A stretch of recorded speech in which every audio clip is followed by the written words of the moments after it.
lihat data tadi Pak Wali juga bicara, tapi data nasional juga sudah menunjukkan bahwa dengan PPKM ini jumlah kasus turun. Kita pernah punya kasus nasional 50.000 pada pertengahan Juli dan pada akhir Agustus 5.000. Jadi sudah turun 10 kali lipat. Saya sih kita tentu semua berharap bahwa ini bisa terkendali dan saya usul ada 5 langkah yang harus dikendalikan supaya ini jangan naik lagi gitu. Jadi kepada Pak Wali dan juga Bapak Ibu sekalian. Usul yang pertama, apa caranya supaya tidak naik lagi? Nomor satu, jangan sampai orang yang menularkan itu bisa menularkan. Nah, untuk itu yang mesti dilakukan adalah meningkatkan tes sehingga mereka yang sakit tapi tidak ada gejala kita bisa temukan dan kemudian bisa diisolasi. Kalau sudah ada gejala kan sudah ditangani. Jadi nomor satu menemukan orang yang kemungkinan menularkan. Yang kedua yang barusan Pak Wali sudah sampaikan, moda penularan harus diminimalisir semaksimal mungkin ya, baik dengan 3M maupun jangan ada tempat wisata yang kebablasan begitu, itu yang kedua. Yang ketiga, mereka yang belum sakit supaya jangan sampai sakit begitu. Caranya bagaimana? Caranya ada dua. Nomor satu vaksinasi, tadi sudah disampaikan juga. Tapi saya ingatkan bahwa perilaku hidup bersih dan sehat itu juga sangat penting. Jadi selain vaksinasi, orang harus melakukan perilaku hidup bersih dan sehat. Itu hal yang ketiga.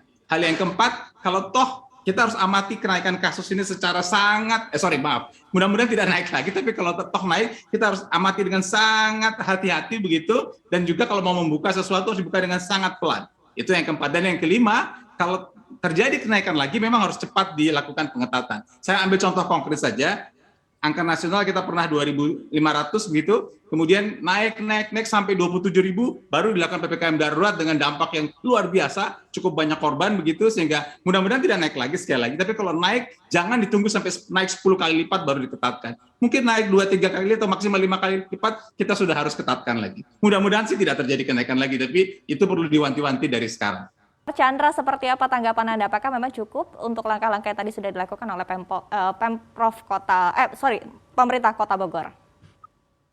Ya, yang pertama soal tempat wisata, tempat olahraga tentu akan dibuka tapi secara sangat bertahap, secara sangat hati-hati, mungkin menggunakan berbagai aplikasi Peduli Lindungi dan berbagai hal lainnya. Kedua, kalau tentang pesantren itu agak berbeda dengan sekolah biasa karena pesantren itu mereka tinggal di situ, boarding school begitu. Nah, sekarang yang jadi masalah kan untuk sekolah biasa. Sekolah biasa ini kan isunya bukan hanya di dalam kelasnya, tapi juga dari rumah ke sekolah dan nanti dari sekolah pulang ke rumah. Saya kira sudah ada instruksi beberapa menteri bagaimana pelaksananya dilakukan, tapi saya hanya usul tambahan satu hal saja untuk sekolah biasa ya.